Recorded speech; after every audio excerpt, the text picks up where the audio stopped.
wọlé ok ṣó lè wọ ó lè pagìrì wọ UK nísìn ó lè pagìrì wọ UK náà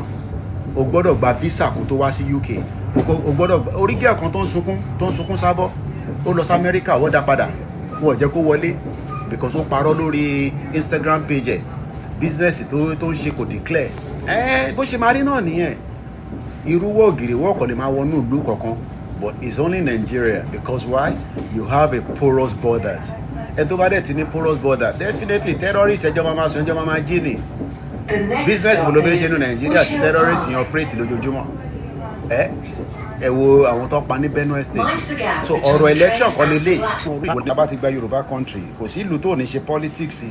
even as a businessman ó sì máa wà pé ok wo Elon Musk nìsín